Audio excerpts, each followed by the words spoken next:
Welcome back to my YouTube channel Daisy Learner. In today's video lesson, we shall discuss about Plato's theory of justice. ଆଜିର video ଲେସନରେ ପଢ଼ିବା ପ୍ଲାଟୋଙ୍କର ନ୍ୟାୟ ତତ୍ତ୍ୱ ଓଡ଼ିଆ ମିଡ଼ିୟମରେ, ଯାହାକି Odia medium ପିଲାଙ୍କ ପାଇଁ ଉଦ୍ଦିଷ୍ଟ ଏବଂ ଏହା core paper 11 western political philosophy और बा क्लासिकल पॉलिटिकल फिलोसफी रे अंतर्भूत जहाँकि पॉलिसी ऑनर्स 5th सेमिस्टर पिला पढ़ा जाए। आज भिडियो लेसन पढ़ा प्लाटोस थियोरी ऑफ कम्युनिज्म। ख्रीष्टपूर्व 4th-5th शताब्दी को प्राचीन ग्रीस सभ्यतार गुरुत्वपूर्ण समय रूपे गणना कर समय ग्रीक दर्शन रूपक आकाश रे अनेक नक्षत्र जाजल्यमान होते there were a number of stars dazzling in the sky of philosophy of Greece during the 14th and 15th century. सेमानक मध्यरु प्लाटो अन्यतम। से समय जो दार्शनिक माने थिले सेमाने हेले सॉक्रेटिस, प्लाटो, अरिस्टोटल एक्सेट्रा इत्यादि। जदिव अरिस्टोटल को राजनीति विज्ञान जनक भाव अभिहित करा जाए, वास्तव में राजनीति विज्ञान और राजनीति दर्शन प्लाटों को ठारू आरंभ होथिला। राजनीति दर्शन प्रति प्लाटों अवदान अतुलनीय महान अटे। यही महान दार्शनिक ख्रीष्टपूर्व 427 एक संभ्रांत एथेन्स परिवार जन्म ग्रहण करते। राजकीय रक्त तांको शिरा प्रशिरा प्रभावित होता। से समय एथेन्स गणतंत्र अवसान घटीला एवं ग्रीकर 2टी प्रमुख नगर राज्य एथेन्स और स्पार्टा मध्य कलह लगी रहा। एक विद्वान जीवन मूलदुआ भाव प्लाटो निजर बाल्य काल 8 वर्ष पर्यंत सॉक्रेटिस निकट में शिक्षा लाभ करते। यह एथेन्स पराजय तांकर जीवन काल सब दुखदपूर्ण घटना। सॉक्रेटिस मृत्यु पर प्लाटो मिस्र, इटाली, इजिप्ट आदि देश भ्रमण करते। दीर्घ 18 वर्ष ऊर्ध्व समय अध्ययन कलापर से शिक्षादान और लेखापढ़ा जीवन अतिबाहित करने निमंते संकल्प नहीं एकाडेमी नामक अनुष्ठान प्रतिष्ठा करते। परिशेष ख्रीष्टपूर्व 347 80 वर्ष बयस प्लाटो इहलीला संवरण करते। Now we shall discuss about the influence on Plato. How Plato was influenced by other political philosophers. Which political philosopher influenced for the creation of Plato's philosophy? प्लाटों को दर्शन रे क्यों मैंने प्रभावित करथिले? दर्शन और दार्शनिक परिस्थिति तथा प्रभाव सृष्टि होती। Philosophy and philosopher are creation of situation. तेणु कहुए परिस्थिति ही दर्शन को सृष्टि दे थाए। Situation creates philosophy. प्लाटो तांकर दर्शन मध्य बाद पड़ ना।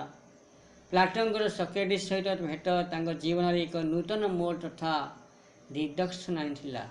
से सॉक्रेटिस जड़े पटशिष्य थे एवं उभय सॉक्रेटिस द्वारा प्रचारित ज्ञान तथा मूल्यबोध को मात्राधिक सम्मान प्रदान करते। प्लाटो स्वयं कहते भगवान को धन्यवाद जे मु ग्रीक जन्म होइछि असभ्य समाज नुहे मुक्त भाव कृतज्ञता भाव नुहे पुरुष भाव नारी भाव नुहे पुरुष भाव सेपरी मु सॉक्रेटिस जुगे जन्म नहीं। यह से प्लाटो गर्व से कहते I thank God that I was born Greek not a barbarian, free man not a slave, man not a women, but above all I was born in the age of Socrates. ଯେତେବେଳେ ସକ୍ରେଟିସ୍ଙ୍କର ମୃତ୍ୟୁ ହେଲା ସେତେବେଳେ ପ୍ଲାଟୋଙ୍କ ବୟସ ମାତ୍ର 28 ଥିଲା। ସକ୍ରେଟିସ୍ଙ୍କୁ ମୃତ୍ୟୁ ହେବା ପାଇଁ ବାଧ୍ୟ କରାଯାଇଥିଲା, ତାଙ୍କୁ ବିଷପାନ କରିବା ପାଇଁ ବାଧ୍ୟ କରାଯାଇଥିଲା, ତାଙ୍କୁ ହେଲମକ୍ ନାମକ ଏକ ବିଷପାନ କରାଇ ତାଙ୍କୁ ଜୀବନ ହତ୍ୟା କରାଯାଇଥିଲା। କାହିଁକି? ସେହି ସମୟର ଅତ୍ୟାଚାର ଦୁର୍ନୀତି ବିରୁଦ୍ଧରେ ସେ ସଂଗ୍ରାମ କରୁଥିଲେ ଏବଂ ସେହି ସମୟର ଅପାରଗତା ସରକାର ସମ୍ପର୍କରେ ବିରୋଧରେ ସଂଗ୍ରାମ କରୁଥିଲେ। ତେଣୁ ବାଧ୍ୟ ହୋଇ ସେ ମୃତ୍ୟୁ ହେବାକୁ ପଡ଼ିଲା ହେଲମକ୍ ବିଷ। ଏହି ଘଟଣା ପ୍ଲାଟୋଙ୍କୁ ଗଣତନ୍ତ୍ର ବିରୋଧୀ ଭାବେ ଗଢ଼ି ତୋଳିବା ସହିତ ବିଦ୍ୱାନ ବା ଦାର୍ଶନିକ ରାଜା ଶାସନ ପ୍ରତିଷ୍ଠା ନିମନ୍ତେ ପ୍ରେରଣା ଯୋଗାଇଥିଲା। ସକ୍ରେଟିସ୍ଙ୍କ ଚିନ୍ତାଧାରା ସୁରକ୍ଷା ନିମନ୍ତେ ପ୍ରଚେଷ୍ଟା ତଥାକଥିତ ଗଣତନ୍ତ୍ର ସପକ୍ଷବାଦୀ ମନରେ ସନ୍ଦେହ ସୃଷ୍ଟି କରିଥିଲା। Now we shall discuss about writing of Plato. Plato ଅନେକ ଗୁଡ଼ିଏ କଥୋପକଥନର ସ୍ରଷ୍ଟା। Plato was the creator of dialogues. ତାଙ୍କର ସବୁଠାରୁ 3ଟି ଗୁରୁତ୍ୱପୂର୍ଣ୍ଣ ରଚନା ହେଲା Republic, statesman and the laws or ଆଇନ ଶାସ୍ତ୍ର। ଆଇନ ଶାସ୍ତ୍ର, ଷ୍ଟେଟ୍ସମ୍ୟାନ୍, ରିପବ୍ଲିକ୍ ଏହିପରି 3ଟି ଗୁରୁତ୍ୱପୂର୍ଣ୍ଣ ଲେଖାର ସିଏ ଲେଖକ ଥିଲେ ବା ଗ୍ରନ୍ଥର ଲେଖକ ଥିଲେ। ତାଙ୍କର କେତେକ ଡାଇଲଗ୍ ବା କଥୋପକଥନ 386 ଆଗରୁ ଲିପିବଦ୍ଧ ହୋଇଥିଲା। ଏସବୁଥିରେ ସକ୍ରେଟିସ୍ଙ୍କ ଦର୍ଶନ ତଥା ଚିନ୍ତାଧାରାର ମହକ ଥିଲା। ସମଗ୍ର 36ଟି କଥୋପକଥନ ବା ଡାଇଲଗ୍ ତାଙ୍କ ଜୀବନ ପର୍ଯ୍ୟାୟରେ ଅନେକ ସମୟରେ ଲିପିବଦ୍ଧ ହୋଇଥିଲା। ସେମାନଙ୍କ ମଧ୍ୟରୁ ଗୁରୁତ୍ୱପୂର୍ଣ୍ଣ କଥୋପକଥନ ଗୁଡ଼ିକ ହେଲା ଆପୋଲୋଜି, କ୍ରାଇଟୋ, ଏଥିଡେମୋସ୍, ଚାର୍ମିମାଇଣ୍ଡସ୍, ଲିସିସ୍, ଜର୍ସିଆସ୍, ମେନୋ ଇତ୍ୟାଦି। 40 ବର୍ଷ ବୟସରେ ସେ ରିପବ୍ଲିକ୍ ରଚନା କରିଥିଲେ।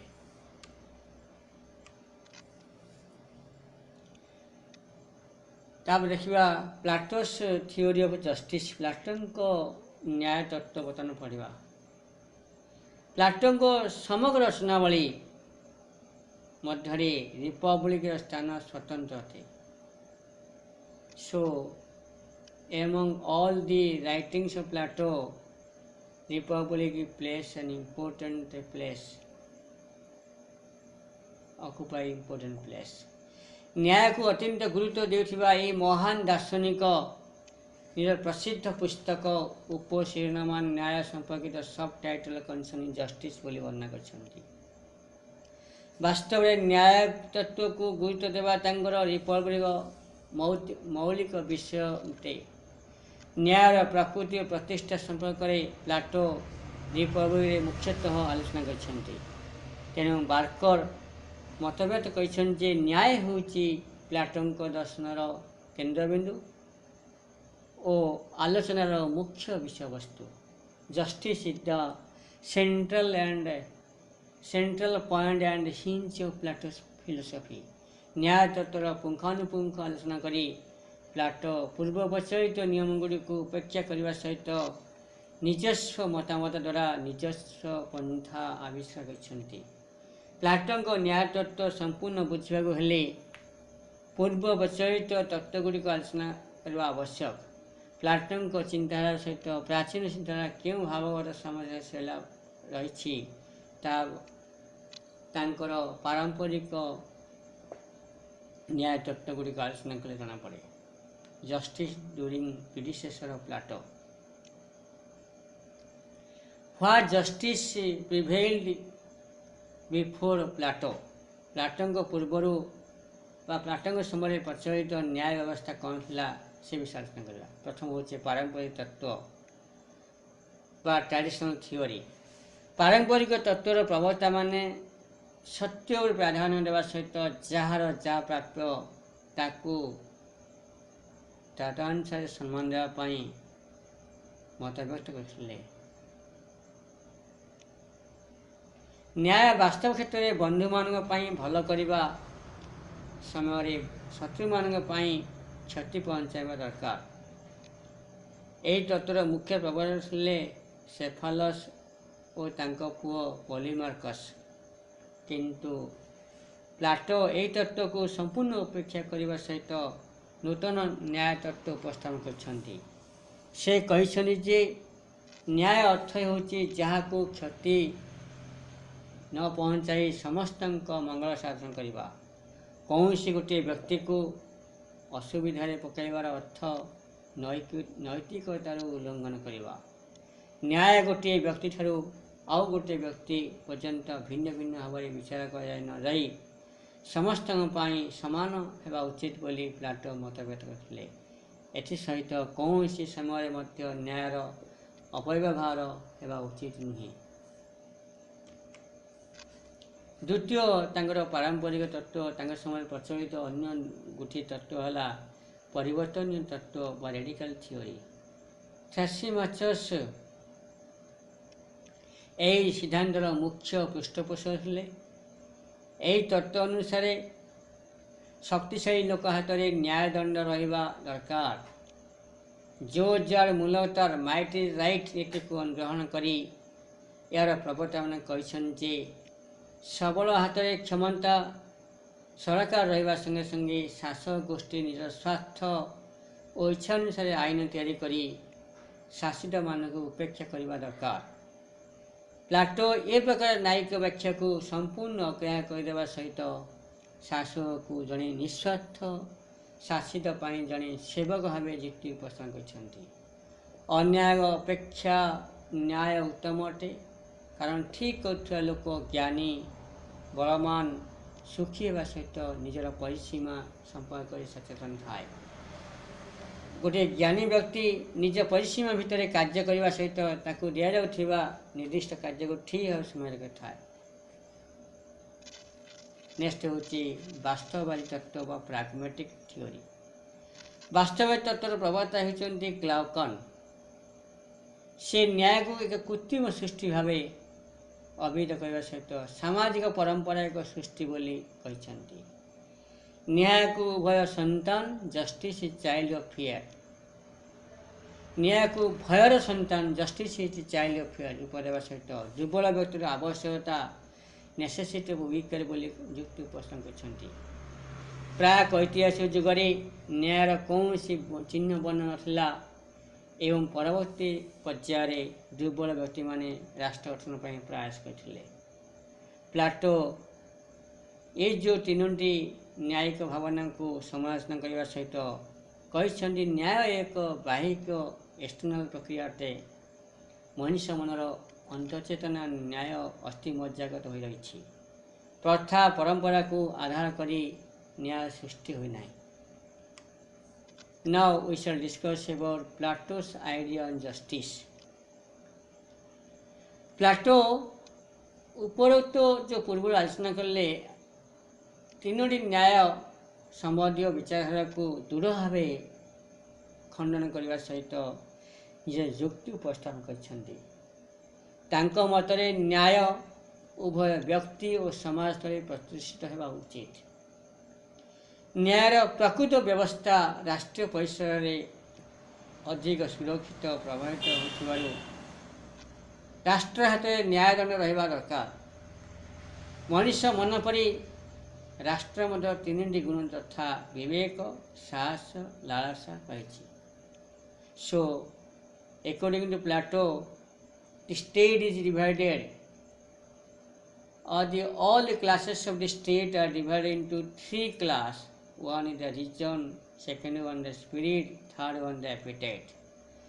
Reason, that is viveka বা শাসক গোষ্ঠী, spirit সাহস বা ପ୍ରତିରକ୍ଷା ଗୋଷ୍ଠୀ ବା ସୈନ୍ୟବାହିନୀ ଗୋଷ୍ଠୀ, appetite ବା ଲାଳସା ହେଉଛି ଉତ୍ପାଦକ ଗୋଷ୍ଠୀ ବା କର୍ମଜୀବୀ ଗୋଷ୍ଠୀ। ଶାସକ ଗୋଷ୍ଠୀ ବିବେକର ପ୍ରତିନିଧିତ୍ୱ କରୁଥିବା ସମୟରେ ସୈନିକମାନେ ସାହସ, ଉତ୍ପାଦ ତଥା କୃଷି ଗୋଷ୍ଠୀ ଲାଳସାର ପ୍ରତିନିଧିତ୍ୱ କରନ୍ତି। ତାଙ୍କ ମତରେ ରାଷ୍ଟ୍ରର ଉନ୍ନତି ପାଇଁ ଏହି ତିନି ଗୋଷ୍ଠୀ ନିଜର ମୂଲ୍ୟବାନ ସମୟ ଦାନ କରନ୍ତି। ସାମାଜିକ ବ୍ୟବସ୍ଥା ଯଦି ପ୍ରତ୍ୟେକ ବ୍ୟକ୍ତି ନିଜ ନିଜ ପ୍ରଦତ୍ତ କାର୍ଯ୍ୟକୁ ଠିକ୍ ରୂପେ ସମ୍ପାଦନ କରନ୍ତି ତେବେ କେହି କାହାର କାର୍ଯ୍ୟଧାରାରେ ହସ୍ତକ୍ଷେପ କରିବା ଦରକାର ପଡ଼ିବ ନାହିଁ। ତେଣୁ ପ୍ରକୃତ ନ୍ୟାୟ ହେଉଛି ଅନହସ୍ତକ୍ଷେପ ନନ୍ ଇଣ୍ଟରଫରେନ୍ସ ଏବଂ ସଦ୍ଭାବନା ହାରମୋନିର ସ୍ୱାତନ୍ତ୍ର୍ୟକୁ ବଜାୟ ରଖିବା। ପ୍ରକୃତ ନ୍ୟାୟ ଗୋଟିଏ ସମାଜକୁ ଏକତା ସୂତ୍ରରେ ବାନ୍ଧି ରଖିବା ସହିତ ବ୍ୟକ୍ତିର ଯୋଗ୍ୟତା ଓ ପ୍ରଶିକ୍ଷଣ ଅନୁସାରେ ଉପଯୁକ୍ତ ସ୍ଥାନ ଦେବା ପ୍ରଦାନ କରିବା। ବାର୍କର ପ୍ଲାଟୋଙ୍କ ନ୍ୟାୟିକ ଏକର୍ଡିଂ ଟୁ ବାର୍କରଙ୍କ ଅନୁସାରେ ପ୍ଲାଟୋଙ୍କ ନ୍ୟାୟିକ ଚିନ୍ତାଧାରାକୁ ବର୍ଣ୍ଣନା କରାଯାଇ କହିଛନ୍ତି। ବାର୍କର କହିଛନ୍ତି ସାମାଜିକ ନ୍ୟାୟ ସାମାଜିକ ବ୍ୟବସ୍ଥାର ନୀତି ଉପରେ ପ୍ରତିଫଳିତ ହୋଇଥାଏ। ସମାଜର ବିଭିନ୍ନ ଶ୍ରେଣୀ ତଥା ଲୋକ ଯଥା ଶାସକ ଗୋଷ୍ଠୀ, ସାମରିକ ଗୋଷ୍ଠୀ, ଉତ୍ପାଦକ ଗୋଷ୍ଠୀ, ରିଜନ୍, ସ୍ପିରିଟ୍, ଏପିଟାଇଟ୍ ପରସ୍ପରକୁ ସାହାଯ୍ୟ କରିବା ସହିତ ନିଜ ନିଜର ଦକ୍ଷତା ଭିତ୍ତିକ କାର୍ଯ୍ୟକୁ ସଠିକ ରୂପେ ସମାହିତ କରିଥାନ୍ତି। ଏ କ୍ଷେତ୍ରରେ ନ୍ୟାୟର ବାସ୍ତବ ଅର୍ଥ ହେଉଛି ନାଗରିକର କର୍ତ୍ତବ୍ୟବୋଧ, ରାଷ୍ଟ୍ର ପ୍ରତି ସମ୍ମାନ ଓ ଅନ୍ୟମାନଙ୍କ ପ୍ରତି କଲ୍ୟାଣ ସାଧନ କରିବା। ଏହା ହେଉଛି ପ୍ଲାଟୋଙ୍କ justice. Now we shall discuss about features of Plato's theory of justice. ପ୍ଲାଟୋଙ୍କ ନ୍ୟାୟ ତତ୍ତ୍ୱର ଲକ୍ଷଣ ପଢ଼ିବା ବା ବୈଶିଷ୍ଟ୍ୟ ପଢ଼ିବା। ପ୍ଲାଟୋଙ୍କ ମତରେ ଯଦି ପ୍ରତି ବ୍ୟକ୍ତି ନିଜ କାର୍ଯ୍ୟ ସମ୍ପାଦନ କରି ନିଜର ବିଷୟରେ ଚିନ୍ତା କରିବେ, ଅନ୍ୟ କାର୍ଯ୍ୟରେ ହସ୍ତକ୍ଷେପ କରିବେ ନାହିଁ, ତେବେ ସମାଜରେ ବାସ୍ତବ ଅର୍ଥରେ ନ୍ୟାୟ ପ୍ରତିଷ୍ଠା କରିବ। ତାଙ୍କର ନ୍ୟାୟ ତତ୍ତ୍ୱର ମୌଳିକ ବୈଶିଷ୍ଟ୍ୟ ଗୁଡ଼ିକ ଆମେ ଗୋଟିଏ ପରେ ଗୋଟିଏ ଆଲୋଚନା କରିବା। ପ୍ରଥମତଃ ପ୍ରକୃତି ପରିସ୍ଥିତି ବିଭିନ୍ନ ବ୍ୟକ୍ତି ବିଭିନ୍ନ କାର୍ଯ୍ୟ ପାଇଁ ସ୍ଥିର କରିଥାଏ। ଯେଉଁ ବ୍ୟକ୍ତି ଯେଉଁ କାର୍ଯ୍ୟ ପାଇଁ ଯୋଗ୍ୟ ତାକୁ ସେହି କାର୍ଯ୍ୟ ପ୍ରଦାନ କରାଯାଇଥାଏ ଏବଂ ନିଜ କାର୍ଯ୍ୟର ଠିକ୍ ଭାବେ ସମ୍ପାଦନ କରିବା ହେଉଛି ତାକୁ ସେହି କାର୍ଯ୍ୟ ପ୍ରଦାନ ନ୍ୟାୟ। ଏହାଦ୍ୱାରା କେବଳ କାର୍ଯ୍ୟ ଦକ୍ଷତା ବୃଦ୍ଧି ପାଏ ନାହିଁ, ବରଂ ରାଷ୍ଟ୍ରରେ ସ୍ଥିରତା ଦକ୍ଷତା ବୃଦ୍ଧି ପାଏ। Functional specialisation. ପ୍ଲାଟୋଙ୍କ ନ୍ୟାୟ ତତ୍ତ୍ୱ କାର୍ଯ୍ୟାବଳୀର ବିଶେଷୀକରଣ ଉପରେ ପର୍ଯ୍ୟବେସିତ ଥିଲା। ଯଦି ଶାସକ ଗୋଷ୍ଠୀ ବା ଦାର୍ଶନିକ ରାଜା ଶାସନ କାର୍ଯ୍ୟରେ ନିଜକୁ ଲିପ୍ତ କରିବା ସମୟରେ ସାମରିକ ବାହିନୀ ସୁରକ୍ଷା, ଉତ୍ପାଦକ ଗୋଷ୍ଠୀ ଉତ୍ପାଦନ କାର୍ଯ୍ୟରେ ଠିକ୍ ଭାବେ ଲିପ୍ତ ରହିବେ, ତେବେ ନ୍ୟାୟ ପ୍ରତିଷ୍ଠା ହୋଇପାରିବ ବୋଲି ପ୍ଲାଟୋଙ୍କର ବିଶ୍ୱାସ ଥିଲା। ସମାଜରେ ନ୍ୟାୟ ପ୍ରତିଷ୍ଠା ପାଇଁ ପ୍ଲାଟୋ ଉପର ଦୁଇ ଶ୍ରେଣୀ ଯଥା ରିଜନ୍ ଆଉ ସ୍ପିରିଟ୍, ଶାସକ ଓ ସୈନ୍ୟଙ୍କୁ ଲାଳସା, ପରିବାର, ପତ୍ନୀ, ପାରିବାରିକ ଜଞ୍ଜାଳ ମୁକ୍ତ କରିବାକୁ ଯାଇ ସମ୍ପତ୍ତି ଓ ସାମୂହିକ ନାରୀ ଉପଭୋଗ ନୀତି ଉପରେ ଗୁରୁତ୍ୱ ପ୍ରଦାନ କରିଥିଲେ। ଚତୁର୍ଥତଃ ପ୍ଲାଟୋଙ୍କର ନ୍ୟାୟ ତତ୍ତ୍ୱ ତିନୋଟି ମତ ଉପରେ ପର୍ଯ୍ୟବେସିତ। ସେଗୁଡ଼ିକ ହେଲା କାର୍ଯ୍ୟାତ୍ମକ ବିଶ୍ଳେଷଣ, functional specialisation, non ଇଣ୍ଟରଫରେନ୍ସ and harmony, ଏକତା।